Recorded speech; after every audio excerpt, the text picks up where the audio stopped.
Hey everybody, welcome to this episode of the RLM podcast. I'm your host for today, Eli Detter.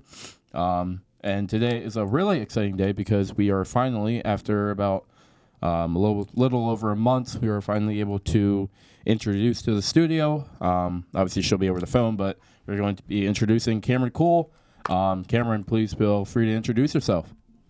Hi, I'm Camryn Cool. For the past couple of weeks, I've been posting some poems that I'm really excited to share with you guys. So I'm really excited to have this opportunity today. But yeah. Awesome.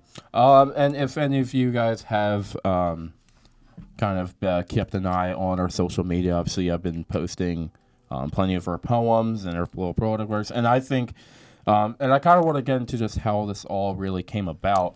So a little bit, when I first created the podcast, I was, looking for people to be on it, to talk on it, and obviously I'd reached out to multiple people, and I don't know whether I don't remember whether it was you, Camryn, who reached out to me, or who reached out to you, but so I made a private story on Snapchat for my poems, and you joined, right. and you had replied to that and was like, hey, wouldn't it be cool to share your poems or whatever? Right. I just created a podcast. Yeah. So that's kind of how it started, and then as we kept going, later I was kind of like, hey, we need to once we had kind of gotten into it, and I was like, hey, maybe we can get you up in the following weeks. And I was kind of like, oh, that's not going to work just because of how everything was set up, and I kind of wanted to change a couple things. So we kept pushing it back, and finally was like, okay, how about we wait, and I'll tell you, when a good time is. And obviously, thankfully, you were cool with that, and we were able to put it on hold for a little bit. And then after season 1 had finished, and I was like, that was pretty good, but I definitely think we can do better. I had reached back out to you, was like, hey, I think it's time that we really do this thing and really set it up really well. I think we did great. I mean, there was good engagement with everything that we posted, as far as your poems and such. And I think a lot of people seem to appreciate it. And I think it was a proper way to kind of introduce you to the whole, kind of introduce the audience to you and to your work. So that was really great. I know, I'm very appreciative of that, because, I mean, nowadays, it's just who cares about poems? Too complicated, whatever. I get that. Yeah. Sometimes I even think they're boring, but, it's a fun way to express yourself. Yeah. So I was just like, it'd be really cool to do this. And it actually started, last year, but that's, oh my gosh, it was a journey. Yeah, and I definitely want to talk about later on. But first, I kind of want to. So there were lots of poems, obviously, that you had written. I don't have all of them in front of me, but you had. That's fine. Obviously, the most recent one that you had, Au revoir. If you just want to kind of talk about what that one was. Yeah. Okay. So au revoir is French for goodbye, obviously. But basically, it's, to sum it all up, it's mainly a type of goodbye, but not completely. I mean, I didn't want to be too dramatic with the poem. It's just kind of an end of a end of an era. That's yeah. So and I just wanted to express, for example, not everything's permanent. Goodbyes are not permanent. Right. And that's if you look closely. If you really, I don't want to say investigate, but if you really, pay attention, goodbyes are never permanent. Yeah, absolutely. Always, right. So there's always some sort of, trail leading into the future. Oh, you can connect these two things. Right. It was never really gone. Right. So, in the beginning, I just said, stop asking those questions. Repetitive inquiries might spill vague signs.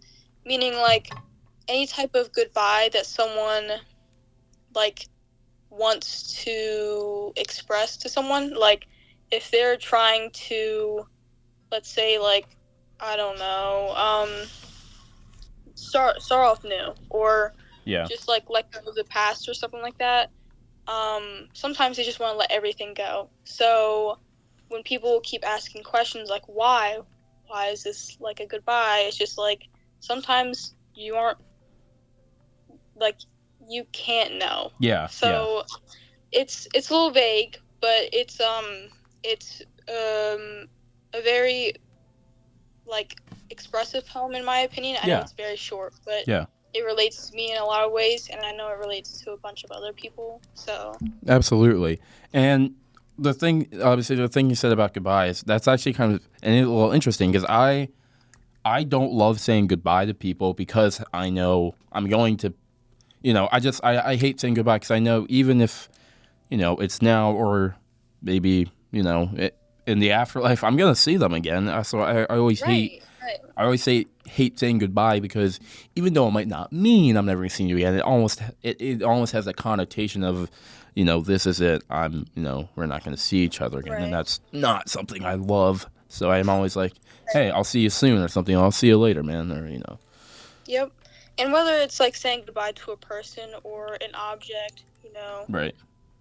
It all means the same thing, really. Right. So, because everything all like connects together like a puzzle. So. Right.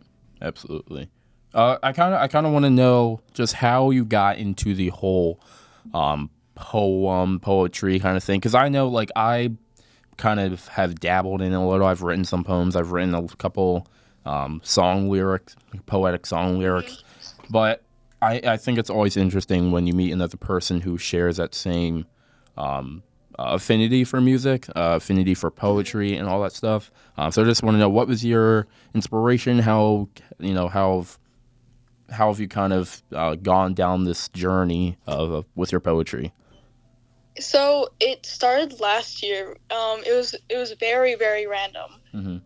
Since I'm like, I love music. Right. I love how like music's so vague. And you can write different types of things that can connect to music. Like poems could be a different form of music. Last year it was like very random. I was eating cake, and I was just like, as I was eating cake, I was like thinking about like random thoughts. I was just like, I should write a poem about this.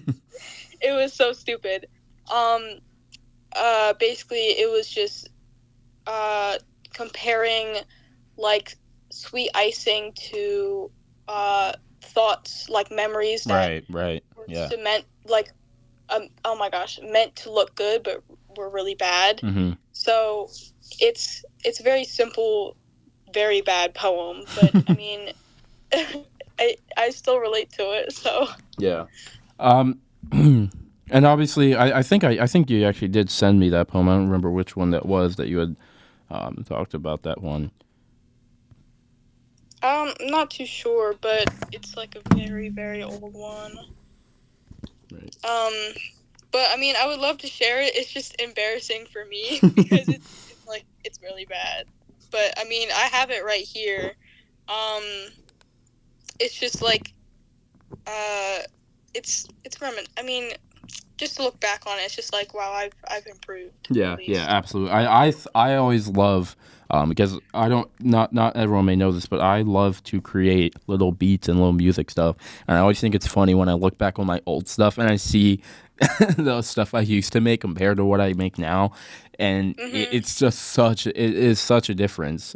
It's truly amazing. I know, I love looking back on old things to see like the progress that you've made so far. It's honestly, it's insane. I mean, I always look back on a bunch of memories and see like, oh wow, I've really improved since then. So yeah. Yeah.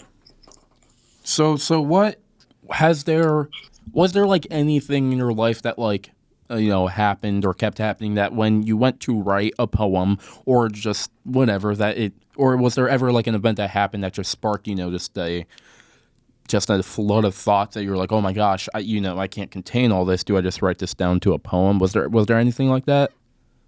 So, kind of, like 50-50. Mainly, I just like to write just to, I don't want to say share to people because not all the time I want to share my poems. Right. But I had originally thought, like, oh, it'd be, like, really neat to write something vague from things that I've experienced. And majority of my poems are based off that. Right. And I make it purposely, like, really hard to guess because I really don't like it when, the answer's just given to people. Yeah. So, and whether that be, like, something my friends would get and, like, random people wouldn't, I mean, that's kind of the point, I guess. I kind of like to have things as a mystery. Yeah. So, but yeah, I would say 50-50 on that. Because whether that be, like, I just had something just happen right in the moment, I'm like, ooh, I should write about this just to get my feelings out.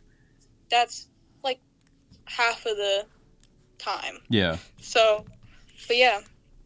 Now, I have always, obviously, I mean, not obviously, comedians aren't they aren't the same as poets, but comedians, writers, actors, almost every successful like person who was at the top of that, they always have they always have those events that have happened in their life that kind of shape how they do what they do. Like some comedians have gone through really dark times, and that shapes some of their comedy. It shapes how they act in life, and I think it's incredible to be able to take those experiences, those feelings, those the traumatic times, and turn into something truly beautiful. And I believe that you've done that with your poems here. I mean, some of them. Thank you.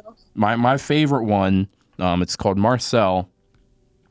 Okay. I'm going to read it out here. It says, "New shoes are planned to be stepped in, new color, brand, but the same secret tunnel. My own to whisper my thoughts, to paint my own canvas without background noise is to experience true redemption, recovery. Efficiency opens that sweet door in response to a subtle knock. Delivery dropped a wilted crimson rose. Its beautiful appearance distinguishes until those two same hands reach out and cry, it became reality. It became reality. Au revoir, lightning. Yeah. Hello, cardinal." That Yep. That is my favorite poem of all. Like That's that my might favorite too. it's so good. It's such like because it's not even like someone might read that and it's not like put necessarily into like a poetic formula, but it's so powerful. Thank you. I really appreciate it. Absolutely. That's one of my favorite poems. Like I was very proud of how I wrote that out. Yeah. It didn't really take that much time either. So, I do really like that. And one thing that I like to mention in like a lot of my poems are like little fragments of things that I've said in my past poems. Right. Like, so they all connect, if that makes sense. Yeah. Like for example, the suite door. Like the hotel suite door, that goes back to Daydreaming Suite. Right. So, and then lightning refers back to one of my first ones that I've made. What is that one called? Well, it doesn't really matter. I like to connect all of them. So, I do really like how I written out that poem because it's very special to me, and it really relates to me a lot because it's something that I'm looking forward to. Right. And at the end where it says Au revoir, lightning, hello, cardinal, what does the cardinal stand for? Like a specific thing? Is it like something that's represented throughout the poem and it just kind of comes together at the end, or? Well, okay, so cardinal can represent new beginnings. Right. So, and that circles back to, it's kind of like a loop. So cardinal means new beginnings, and that circles back to new shoes are planned to be stepped in. Yada yada. So, and au revoir, lightning, that's like saying goodbye to just the horrific things that people have witnessed or you yourself have witnessed or been through, you know? Right. So, yeah. And then Cardinal also relates to, which I thought would be really fun, relates to a CD cover that I'd made for Mr. Turner's class Oh, last nice. year. So I was like, "Ooh, like, this connects, not only to a creation I made, but to a new creation I Right. just have made, Right. and it means something." So Absolutely. And like I said, all of your poems, they kind of, I've noticed that they all kind of fall under the same kind of umbrella, so to speak, of poetry. You know, some poems are meant to be comedic and funny. Some poems are meant to kind of be, you know, heartbreaking and sad. Other poems are meant to really kind of delve deep into your mind and just make you think about life.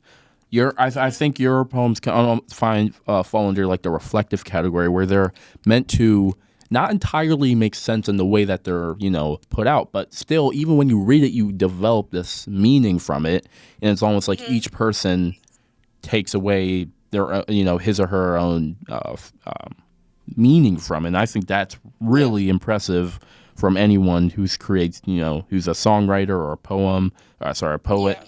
like that's where you want to be when you're making poems and songs and stuff like that. Well, I really appreciate that. I mean, I I really do try. So and I don't just write a poem just to, like, you know, make a random one and have it just be like not relatable or anything. Right. So I really do put a lot of thought into it. Now, like I just said, obviously there are poems with ones that people can take away different meanings. There's one poem, 5888. hmm I wanted to know, is the 588, is that like a special number to you? Was that just one you kind of pulled out? Was it like a date for something or? So I would like people to try to guess, but I will divulge some information. Um, So it all started with like a joke that I had told my friend. I was like, wouldn't it be cool if I could like I don't know, that's if I could like write a note to someone on random like unexpected things. Right. Um that's like not a cell phone. Like for Mm-hmm. example, I thought it'd be funny if you could like write a note on a microwave. It was just so random. Yeah. Um and that's where the image came from. So then I was like, ooh, like, what if I were to, like, create my own, like, poem about this? So I had looked at, like, for example, if you go to your phone app and look at your keypad, Mm-hmm. 588 does stand for something, but that's completely, like, up to everyone, like, anyone who wants to guess. Like, I'm actually gonna they, try this out right now. I'm gonna figure out what 588 means. Let's um, see. so I'm not gonna say the answer though, because I like people to have their own definitions. So if someone gets some random calculation of like a weird word, then that can be their own definition. I know that I have my own, and that's all that really matters. I like people to have their own definition of things. Yeah. Yeah. Yeah. I mean, it's important to have differentiation between people because when everyone thinks Yeah. the exact same number, it can, I don't know, it just makes things a little, in my mind, boring, I would say. I just searched this up from online. It says that the 588 is the angel number, I guess. It Is that 3 8s or is that just 2 8s? 3/8. Okay. It's That is one thing I wanted to mention is that if you look it up, it's not what I was trying to say, but right. I mean I have no idea what it says online, but if it relates to the poem in some way to help you with your own definition of it, then Right. you could definitely use that. But Absolutely. the word that I made is strictly from a keypad.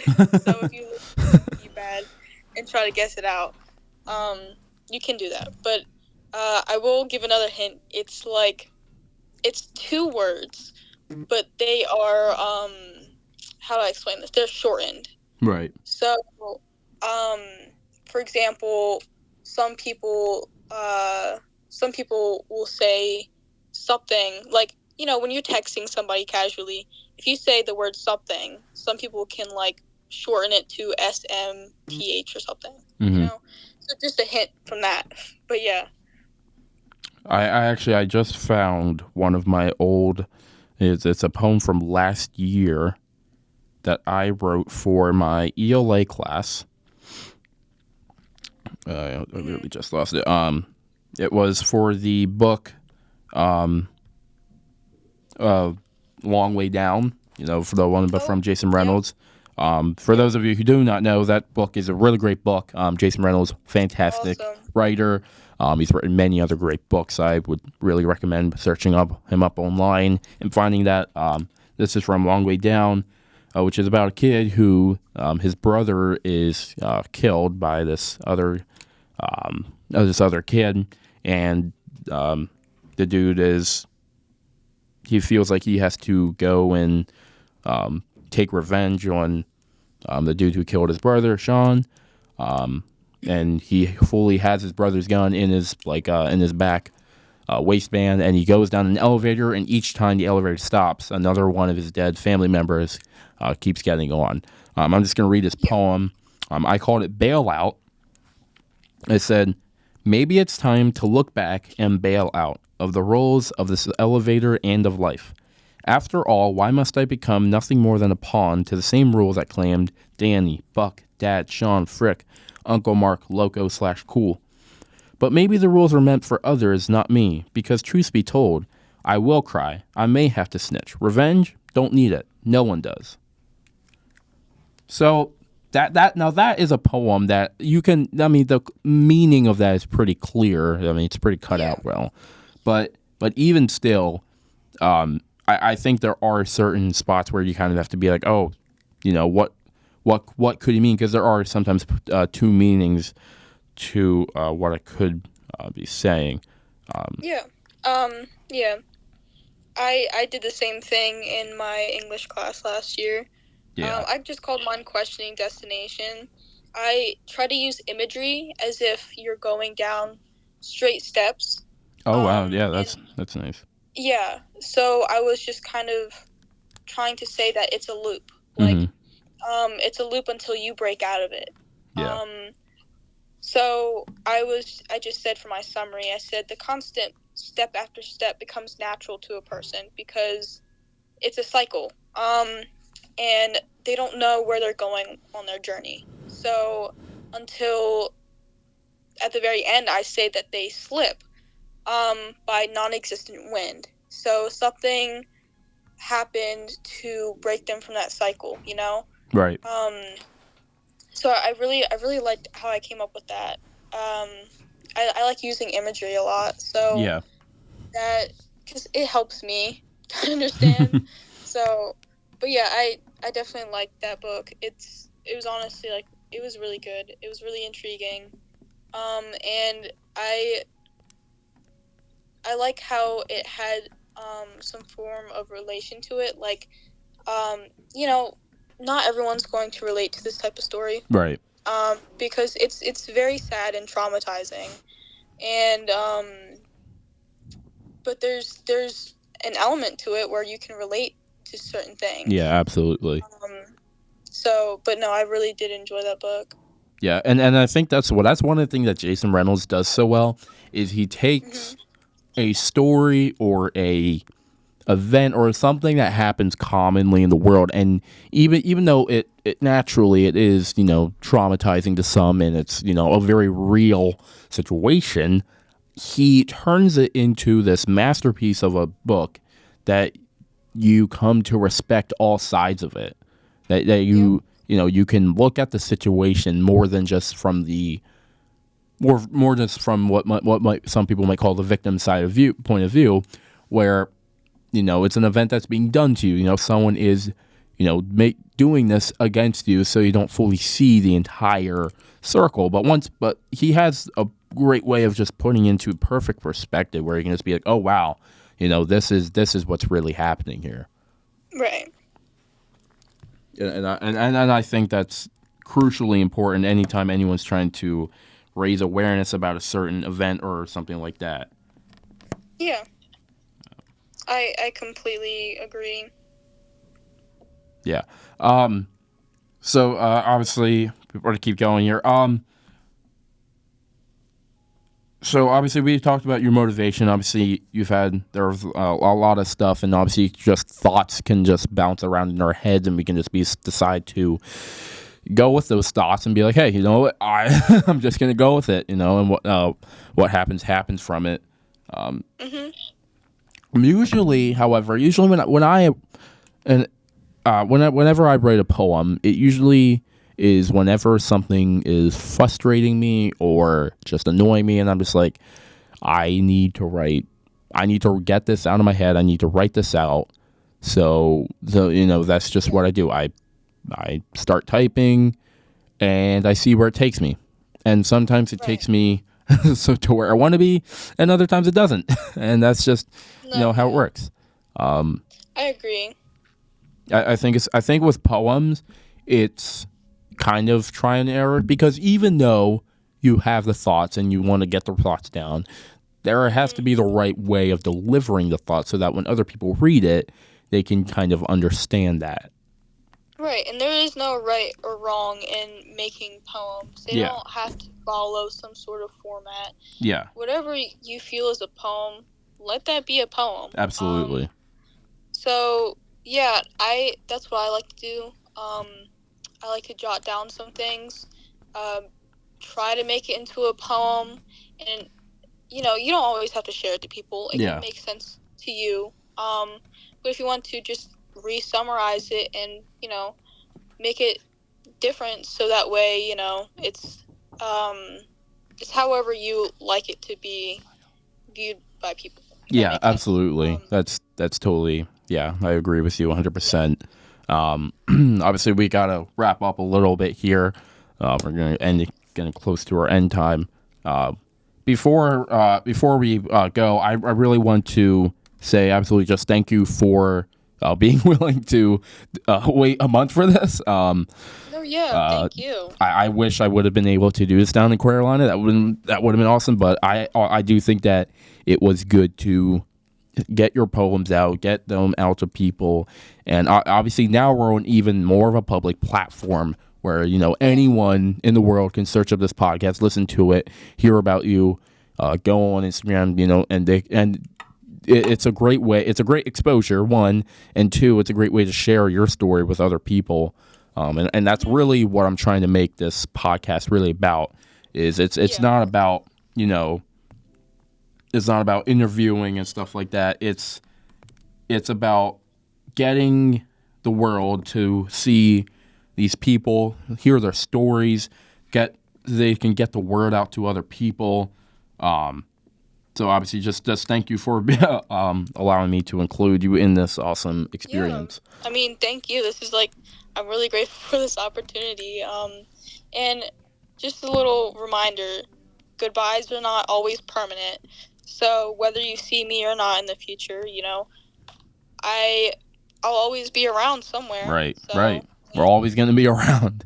We'll always be either whether we're up above or we're down here on the earth. We'll always be somewhere. Yep. Well, thank you everyone for listening. You can find this podcast obviously on Spotify, YouTube. We are on lots of different public platforms. Be sure to check us out on Instagram, and be sure to keep continuing to support Camryn. Obviously, I'm gonna try and keep having her help with some stuff. Just a couple. Little design stuff. It's a little hard for one person to do all of that by myself.